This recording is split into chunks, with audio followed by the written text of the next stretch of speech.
Eu vou dar um bom dia para o deputado Rubens Pereira Júnior, Obrigado. que apesar de ser jovem, um jovem advogado, já tem bastante experiência na política, e é um grande prazer estar conversando com o Rubens, porque o Rubens agora é vice-líder do governo, e dentro da Câmara, né, existe uma disputa ferrenha ali por espaço na Câmara, é um dos membros também de uma frente que foi criada para isso. Né? Acho que o Ícaro teve semana passada no lançamento da frente parlamentar para a reestatização da Eletrobras.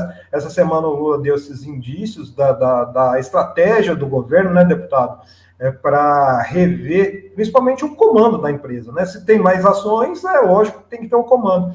Daí eu queria, primeiramente, te agradecer de estar aqui com a gente, né? Dar um bom dia para ti aí e já fazer uma pergunta, né? Como é que vai funcionar essa estratégia que é aliada desses trabalhadores que já estão recebendo, a gente viu que já estão sendo retalhados por essa direção privada da Eletrobras no Congresso Nacional. Bom dia e seja bem-vindo, viu, deputado?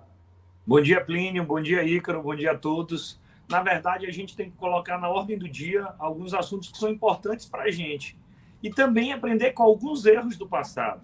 Explico. Eu fui oposição ao governo Temer o tempo todo, mas nós temos que reconhecer que o governo Temer ele era assertivo. Na pauta deles, eles avançavam rapidamente. Em 2 anos, eles fizeram o desmonte do Estado brasileiro. A gente teve 12 anos, 13, 14 anos lá atrás e dizia, não é hora de discutir isso, regulamentação da mídia? Não. Novo ensino médio, depois. Isso e aquilo. Então, muitos assuntos importantes nós deixamos para depois e eles assumiram com o golpe da presidente Dilma e atropelaram a gente. Qual é o nosso desafio agora? É reverter a pauta. E a gente já tem conseguido fazer isso. Agora é a pauta que nós vamos imprimir no país. É o presidente Lula que lidera isso. A reestatização da Eletrobras vem nessa direção. A pauta antes era desmonte do Estado brasileiro. Era um governo antinacionalista, fazia questão de enfraquecer o Brasil.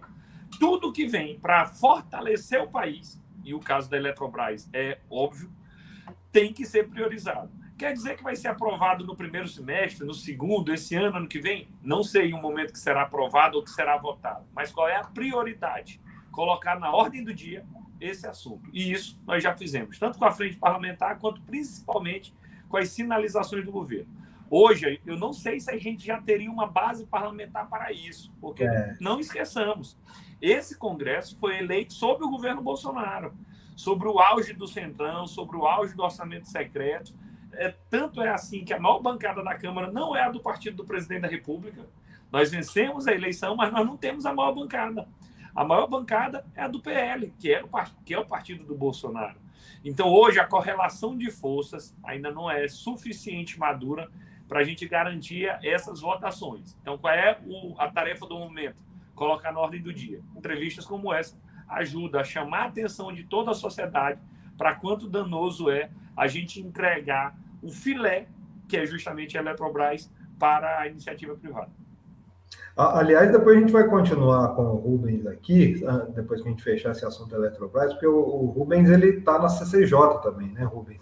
E é a comissão mais importante ali que, durante o governo Bolsonaro, foi atropelando com tudo nessas pautas, né? Então vamos ver como é que a gente vai atuar lá. Mas antes disso, eu quero só falar aí com o Ícaro quais são os próximos passos. A frente foi lançada semana passada, certo, deputado? É isso. Né? E quais são os próximos passos aí, Ícaro? Essa informação da Eletrobras, né, de tirar o representante dos trabalhadores do conselho, é uma pauta para abril da reunião, né, do Conselho de Administração. Então, diante disso, vai ter uma estratégia aí para barrar isso, e como é que vai ser traçada essa estratégia junto com o pessoal aí da frente parlamentar? Primeiramente, bom dia, deputado. Uma satisfação tê-lo aqui, né? Agradecer também pela assinatura, pela participação na frente. O deputado foi um dos primeiros a assinar o nosso requerimento lá, de autoria do seu colega, que é o deputado Alencar Santana, de São Paulo, que é o líder que está à frente, juntamente com a Érica Cocai, deputada Érica Cocai, e outros parlamentares que estão encabeçando essa luta. Então, nós estamos num processo de luta já, Plínio, você tem acompanhado há alguns anos, né? Uma luta de resistência, de ataques, assim, não tem sido fácil. Eu acho que não tem categoria que apanhou mais do que os eletricitários durante esse período todo. E nós estamos resistindo, né? Nós não desistimos nunca. Mesmo quando parecia tudo impossível, quando foi depois da privatização. Mas a gente sempre teve confiança que o presidente Lula, primeiro, nós derrotaríamos o Bolsonaro e elegeríamos o presidente Lula, e nós conseguimos essa tarefa, e segundo, que o presidente Lula reverteria esse crime contra o país, e é isso que nós estamos vendo hoje. Então, nós vemos um movimento de mobilização de vários anos. Agora, esse ano, nós fizemos atos de rua, na frente do próprio Ministério das Minas e Energia, cobrando que o ministro, que é do Centrão, né, deputado, e Frente Ampla é isso mesmo, é a vida, né? Tem que lidar com esse pessoal, mas, ô ministro, o seu lado é o lado de cá, não é o lado de lá. O Bolsonaro foi derrotado. Esquece Bolsonaro, esquece o Almirante Bento, né? Parece que depois que o Bento foi pego com as joias, o ministro viu que não era uma boa companhia. Então, assim, a gente vem nesse processo, a gente teve o lançamento da frente, foi um ato muito importante. Nós vamos continuar nas mobilizações de rua, mobilizações virtuais, junto com outras categorias, junto com o movimento de atingidos por barragem, junto com os petroleiros, que são também nossos companheiros de luta. E agora a gente espera que até abril tenha uma definição disso. Com relação por quê? Porque vai ser a Assembleia Geral Ordinária. Eu acho que, sinceramente, eu acho que essa questão vai ser discutida agora, vai ser colocada agora, é algo para ser resolvido rapidamente. A questão da retomada dos 43% tem que ser feito rápido, porque senão não vai demitir todo mundo, senão ele desestrutura a empresa completamente e, até onde eu sei, o cronograma do governo é para fazer isso agora. Certo? Agora, a reestatização é uma outra luta. Porque mesmo que o governo obtenha o poder sobre seus 43% dos votos, a empresa continua privada. E não é isso que nós queremos. Então, por isso, deputado, nós vamos precisar mobilizar a população na rua e muita articulação política no Congresso Nacional também, para que a Eletrobras seja de fato reestatizada, para que a gente possa reconstruir esse país. Então, eu não tenho dúvida de que vai ser uma jornada ainda longa.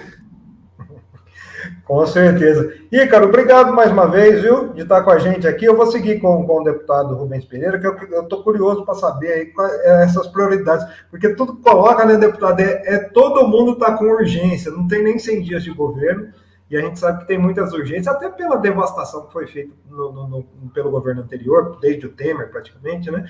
Mas a gente quer saber aí umas outras pautas. Ícaro, obrigado mais uma vez, viu? Um abração, a gente fica em contato aí. Um abraço, deputado Plínio. Até mais. Isso aí, o Ícaro Chaves aqui com a gente. Vou continuar aqui com o deputado Rubens Pereira Júnior, lá do Maranhão, que agora eu quero saber sobre essa questão da pauta, né, deputado? O Ícaro colocou essa questão. Tem a questão da pressa da Eletrobras, tem da pressa, o Lula ontem falou muito da questão da pressa da retomada dos empregos, diante de um cenário econômico desfavorável, principalmente na relação com o Banco Central.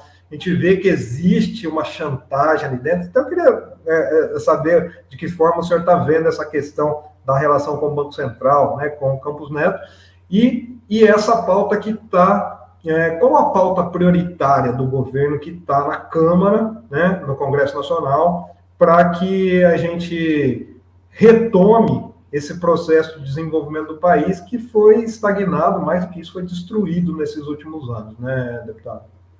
Então, vamos lá. Hoje, o governo federal tem 3 prioridades na Câmara dos Deputados, a grosso modo, digamos assim. Eu não estou falando de todas as pautas do governo, estou falando quais seriam os 3 pilares principais para a gente debater, começar o debate ainda no primeiro semestre. Um deles é a reforma tributária. O nosso sistema é injusto e burro. Nosso sistema tributa mais quem ganha menos e tributa menos quem ganha mais. No Brasil, a gente tributa muito o consumo, o que é um erro, porque isso termina afetando o mais pobre. A gente tem que dar preferência para tributar o patrimônio ou renda. É o que todos os países de primeiro mundo praticamente fazem. O nosso modelo é tão difícil, mas tão difícil, Plínio, que o bom comerciante chega no final do ano, chama o contador dele, chama o advogado dele e pergunta: ei, paguei tudo? E ninguém sabe dizer se o cara pagou tudo. Quem quer pagar não sabe se conseguiu pagar tudo. Então, assim, é um emaranhado de normas que prejudica a população mais pobre, que precisa ter essa reforma tributária como pauta prioritária do país. Repare que o texto base nem é apresentado pelo governo do presidente Lula. A gente está aproveitando o texto que está na Câmara há mais de 5 anos. É um debate que já está amadurecido, especialmente na unificação dos impostos, aliviando o consumo, repito mais uma vez. A perspectiva é que em 10 anos o PIB possa crescer 12%, 13% do país só com a reforma tributária. Então, e ela é uma reforma do ganha-ganha. Todo mundo sai ganhando. Especialmente os mais pobres e as cidades, as regiões menos desenvolvidas do nosso país. Então, pauta número 1, reforma tributária. Repara, Plínio, que antigamente, todo início de legislatura, o pessoal falava, não, tem que fazer a reforma política, reforma política, reforma política. Nesse mandato, ninguém está falando de reforma política. O sistema político está posto, fim de coligação, cláusula de desempenho, está enxugando o número de partidos, federação, cota, fundo partidário maior para mulheres e negros. Então, reforma política está ok. O problema hoje é a reforma tributária. Segundo ponto prioritário do governo do presidente Lula, novo arcabouço fiscal. O que é isso? É dizer como o governo vai gastar o dinheiro. O governo, como se fosse uma economia doméstica de dentro de casa, não pode gastar mais do que ganha. E quem fez um teto de gasto depois da nossa crise lá de trás? Foi o presidente Temer. Só que o Temer fez um teto de gasto atrelado à inflação. E isso, meus amigos, é uma jabuticaba. Não tem nenhum lugar do mundo. Porque quando tu atrela alguma coisa à inflação, na prática tu está congelando. Se tu gastava 100 com saúde ano passado e esse ano tu vai gastar 100 mais a inflação, praticamente a mesma coisa do que tu gastava. Então tu congelou os gastos com saúde, com educação, com investimento. Como outras despesas foram crescendo, foi achatando o orçamento para as políticas públicas de uma forma geral. Todos os presidentes tiveram que furar o teto. O Temer furou o teto, o Bolsonaro furou o teto, e o Lula, antes de assumir, aprovou a PEC da transição. Então, esse nosso modelo não serve. É pacífico. Tu pode pegar o liberal de direita, mas ele vai admitir, esse modelo de teto não nos serve. Então, o segundo ponto é dizer o que tu vai botar no lugar. Já há rumores de que o que vai estar vinculando os gastos é, por exemplo, a receita. É o crescimento do Brasil. O Brasil cresceu mais, tu pode gastar mais. O Brasil cresceu menos, tu gasta menos. Isso é até óbvio. Não vinculando a inflação, vinculando a riqueza do próprio país. Porque se o Brasil cresce mais, eu quero mais gastos sociais. Eu quero mais saúde, mais educação, mais investimento, mais infraestrutura. Então, o nosso segundo passo é um novo arcabouço fiscal para provar, de uma vez por todas, que o governo de esquerda também tem responsabilidade fiscal. O governo do presidente Lula, 1 e 2, em todos os anos nós tivemos superávites, e uma coisa não contradiz a outra, pelo contrário, elas têm que andar passo a passo. E aí tu me pergunta sobre o Banco Central, né? Eu achei absurdo manter a taxa de 13,75%. Nós temos uma taxa de juros real de 8%. É inimaginável. Ninguém no mundo está praticando um negócio desse. E isso desestimula os investimentos em economia. Se o cara que tem grana vai ganhar 8% parado em casa de renda, o rentista, para que ele vai investir em geração de emprego? Para que ele vai investir em ampliação da sua empresa para aumentar a capacidade produtiva do país? Ele não vai. Esse dinheiro que o cara ganha parado não é bom. Não é bom para o país, é bom para o cara. Mas para o país, não. Os juros têm que baixar para a gente ter uma retomada dos investimentos, uma retomada dos empregos.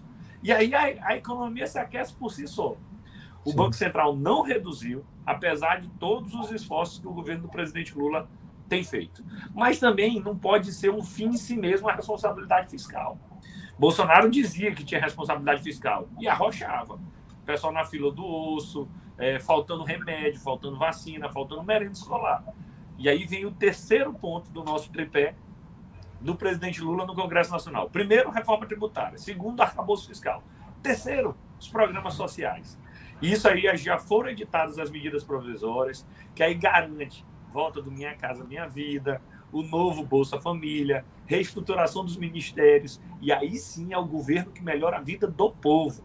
Aumenta a quantidade de vacina, aumenta o valor da merenda escolar, já está em discussão o piso dos enfermeiros e assim sucessivamente. Então só faz sentido tu fazer uma reforma tributária para aliviar para o mais pobre, tu ter responsabilidade fiscal, porque é indispensável para o Brasil se isso se converter em melhoria para a vida do povo. Então a pauta social é o terceiro ponto, o tripé que fecha com chave de ouro as prioridades do presidente Lula no Congresso Nacional.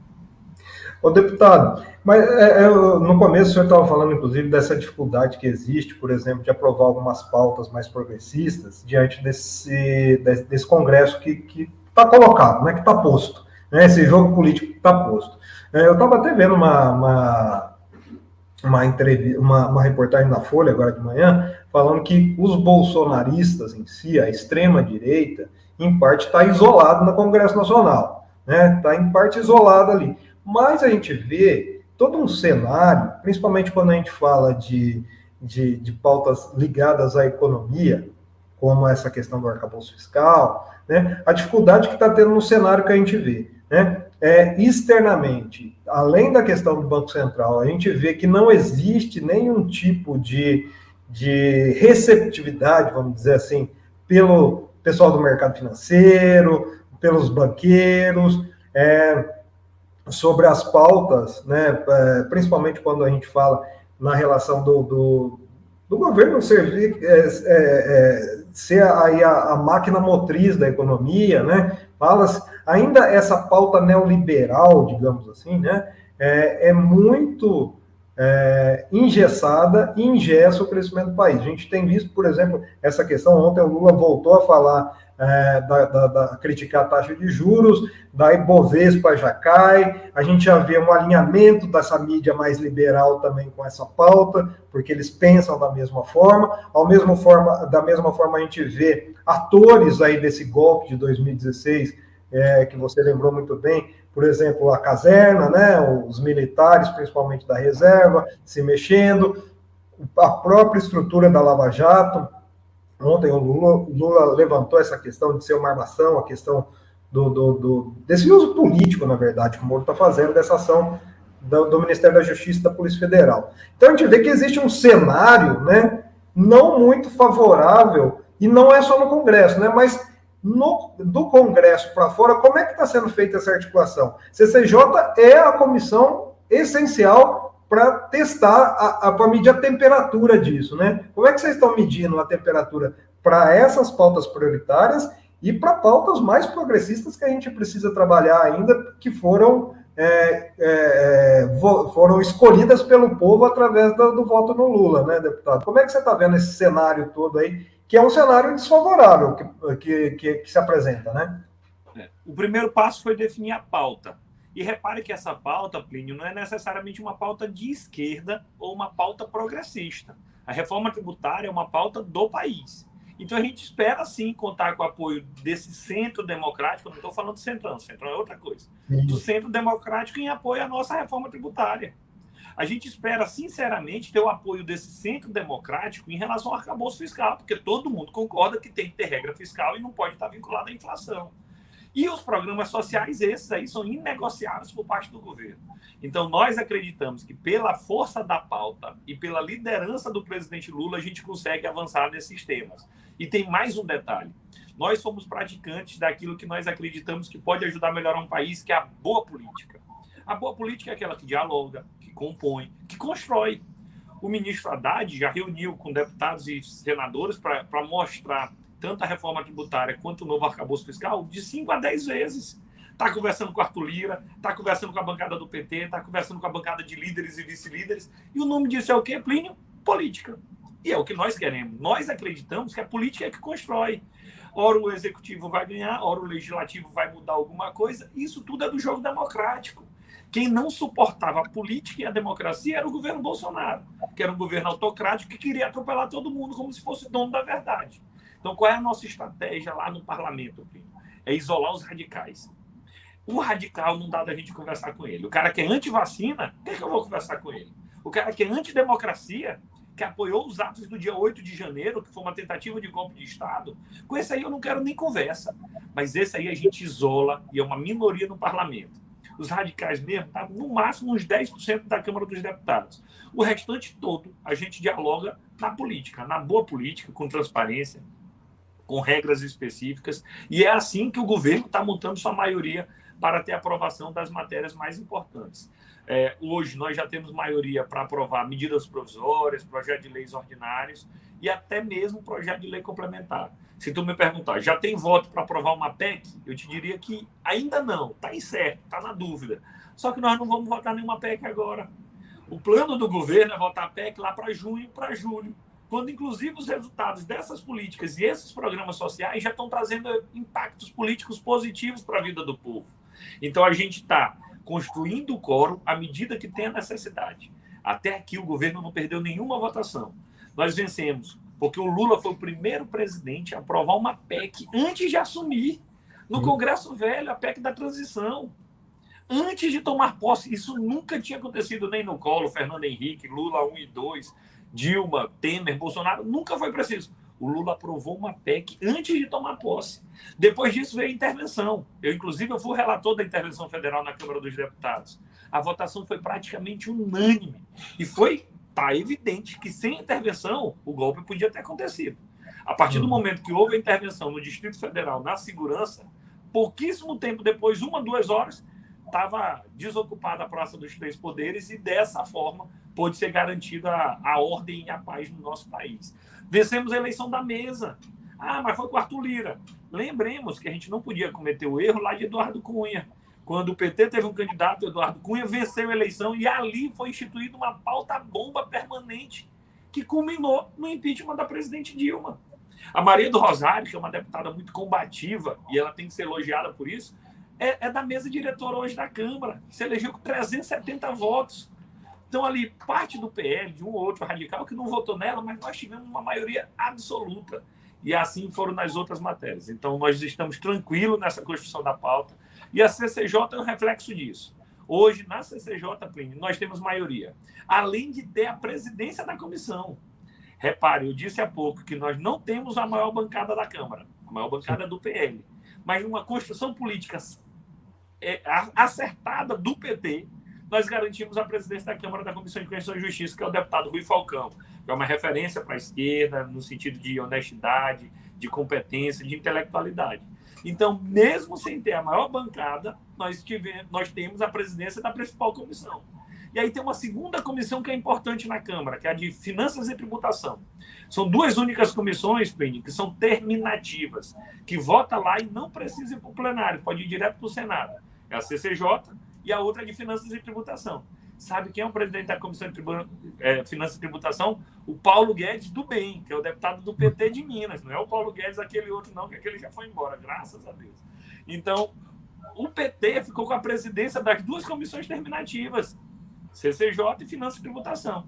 A partir de quê? A partir de uma boa movimentação política. Então, cede aqui, ganha ali, constrói maioria. O lema do presidente Lula é união e reconstrução. E para unir, a gente está unindo com gente que não votou no Lula. Tem ministro que fez campanha para o Bolsonaro. Mas se a gente ficar olhando só para trás o tempo todo, a gente não avança. Essa é aquela história do ônibus. O motorista do ônibus é o presidente Lula. Mas tem um fulano que está sentadinho ali na janela que não votou no Lula. Beleza, mas quem conduz a direção do país é o presidente Lula. Ele é que dá o rumo. Quem quiser que se adeque, porque quem está pilotando, quem está dirigindo o país é o presidente Lula. Deputado, eu vou até aproveitar essa deixa, porque assim, o que a gente tem visto, né, a preocupação maior do Lula é fazer a economia girar. Né? A economia tá estagnada, já vem de um tempo estagnada. Essa questão do emprego, a bandeira do Bolsonaro sempre foi menos direitos para ter trabalho, aquela balela neoliberal que sempre foi colocada. Só que o que a gente tem visto, por exemplo, um entrave na economia. Essa questão do arcabouço fiscal, o próprio Randolph falou que depois de uma conversa com a Haddad, que a educação e saúde não iam ser excluídos do arcabouço. Só que a gente vê um cenário de destruição, principalmente nessas 2 áreas, educação e saúde. O Lula diz ao contrário, que educação e saúde é investimento, não pode entrar nesse novo teto de gastos. Né? Como é que está sendo feito isso? E na sua opinião, o senhor não acha que falta povo para conversar também em relação a isso? Porque o que a gente tem visto é que essa discussão econômica está sendo muito conversada ali com banqueiros, com o sistema financeiro, os próprios deputados, que a gente sabe que existe um viés neoliberal em boa parte do Congresso Nacional, né? Mas e sindicalistas, e o pessoal que pega na enxada cedo aí, essas pessoas não têm que ser ouvidas também? E como é que o senhor vê essa questão? O arcabouço fiscal vai excluir, como o Lula quer, educação e saúde, que são 2 temas muito importantes aí para o governo? Plínio, a gente está na fase final da elaboração do texto. O texto não é conhecido. A gente já ouviu rumores. Inspirado no modelo neozelandês. Vai tirar a inflação e vai colocar PIB, crescimento, déficit público. Está deixando todo mundo apreensivo, viu, deputado? Ninguém sabe nada, tá? Sete chaves. Mas a gente está nessa fase da gestação. Aí, às vezes, a gente fica querendo ter logo texto, ter logo respostas, e essa resposta vai ter ao final do processo, quando de fato for votado na Câmara e no Senado. Então, o ministro Haddad fez um esboço, apresentou para o presidente Lula. O presidente Lula, Plínio, que tem cheiro de povo, chega e diz assim: opa, vamos ampliar esse arcabouço fiscal para tirar a saúde e a educação. Acho que a intenção dele vai prevalecer. Eu sou da tese também que saúde e educação não deve ter limites, até para justamente ser garantido investimento, ser garantido que isso vai se replicar ainda mais. Mas justamente nessa rodada prévia de conversa com os parlamentares, que quem vão votar, começa a ser moldado o texto para a gente ter o resultado final. Na hora que o governo bater a questão, a parte econômica diz uma coisa, a parte política diz outra, a parte gerencial do governo diz outra, aí a gente vai para o debate, um debate amplo, em todos os meios de comunicação, no sindicato, nas praças, na rua, na igreja, onde quer que seja, para mostrar qual é o ganho para o Brasil de ter responsabilidade fiscal, mas com viés social. E uma responsabilidade fiscal inteligente, não é, repito, congelando os gastos públicos. Quem congelava os gastos públicos tinha um projeto claro, era destruir o Estado, destruir a nação brasileira. E era isso que estava fazendo. Agora nós vamos dizer, é possível ter responsabilidade fiscal com responsabilidade social, com o povo ganhando algo, objetivamente, e ganhando na saúde e na educação, nos investimentos, fazendo a roda da economia girar. E isso vai sendo assim, sabe? Morde e assopra. Vou te dar um exemplo. Lá no Congresso, há 30 dias, se alguém falasse em autonomia do Banco Central para mudar, ninguém topava no Congresso. Ninguém, é uma hipérbole, naturalmente. A maioria não topava. Depois que o Banco Central mantém as taxas de juros, apesar do governo estar demonstrando a responsabilidade, o pessoal já começa a dizer: epa, peraí, esse cara está de sacanagem. Como é que ele não baixou? Mudou o governo e ele mantém a mesma política monetária? Tem que mudar a política monetária, tem que baixar os juros, tem que garantir mais desenvolvimento para o nosso país. Hoje o ambiente é diferente. E num governo é próprio que seja assim, bate e assopra. Então a gente vai construindo, testando, avançando, mas com a convicção de que o nosso motorista do ônibus, o nosso dirigente, o nosso líder, que é o presidente Lula, sabe para onde deve nos conduzir e para respeitar esse projeto que foi vitorioso nas urnas. E isso a gente não pode dissociar. A gente não pode esquecer por que nós fomos eleitos e para quem nós fomos eleitos. Qual é o projeto nacionalista que nós temos de desenvolvimento do nosso país, não é de desmonte do nosso país. Então, assim, o clima em Brasília, Plínio, já melhorou. Há um clima de paz. Tu conversa com a imprensa, até a imprensa tradicional, eu brinco com eles, eu digo: vem cá, alguém quer bater em vocês? Não, ninguém quer. Eu brinco no judiciário: alguém quer fechar vocês? Alguém quer acabar com os outros poderes? Não, não quer. Voltou a ter um clima de normalidade, de paz, que permite que a gente faça justamente essa reconstrução do país. O presidente Lula já disse, ele assumiu o país hoje em condições bem piores do que em 2003. Lá, quando ele recebeu do Fernando Henrique, o Fernando Henrique vinha de crises econômicas, muito desgaste, muito arroxo, era uma política neoliberal, mas tinha governo. Agora, a impressão que nós temos é que nem governo tinha. Todos os programas acabados, uma parlamentarização do orçamento, só quem tomava conta do orçamento era o parlamento, e a ausência de políticas públicas. Bolsonaro foi o primeiro presidente a perder a eleição porque o governo dele foi uma tragédia. Se o governo dele tivesse sido mais ou menos, eles tinham ganho, porque a diferença de votos foi apertada e contra o melhor nome da esquerda do país. O nome da esquerda que construiu uma aliança em direção ao centro, quando trouxe o Alckmin para serviço. E ainda assim a eleição foi apertadíssima. Então, assim, nós não podemos esquecer de para quem e por que nós fomos eleitos. Então, esse é o ponto principal que deve nortear todos os dias o nosso trabalho.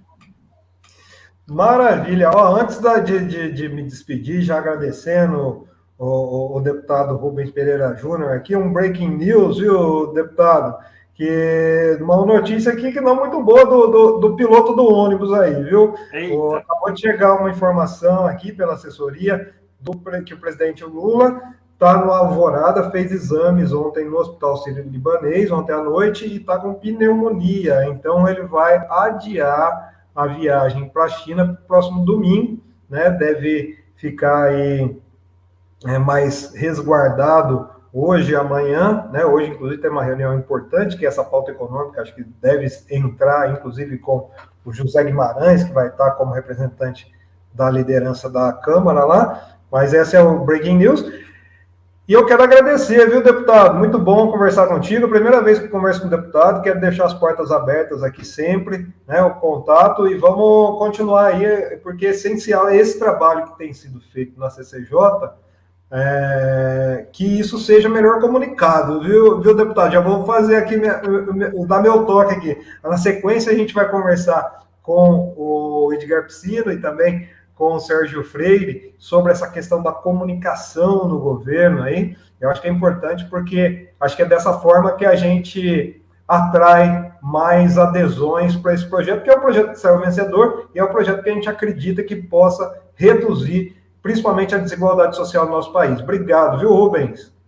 Obrigado, Plínio. Um abraço a todos. Rápida e breve recuperação para o presidente Lula. E a pauta da comunicação há de ser prioridade, afinal de contas, o bolsonarismo, que foi mal em todas as áreas de gestão, na comunicação, ele tem uma máquina que está azeitada, que está funcionando, que mesmo ao final da campanha ele não parou de usar. Então tem que ser atenção por parte do nosso projeto, melhorar nossa comunicação, diálogo direto com o povo, e melhorar a vida também, né? O governo também tem que funcionar, para que dessa forma a gente derrote de uma vez por todas o bolsonarismo e os resquícios dele na sociedade brasileira. Valeu, pessoal. Até mais. Obrigado. Bom dia. Isso aí. Obrigado ao deputado Rubens Pereira Júnior. Agradecer ao Arthur também, o Arthur, que é o assessor aí, fez esse meio campo, né, com o deputado com a gente. Deputado que tem hoje, ele é vice-líder do governo, o Rubens, e está na comissão mais importante, né, a comissão mais importante, que é a CCJ na Câmara.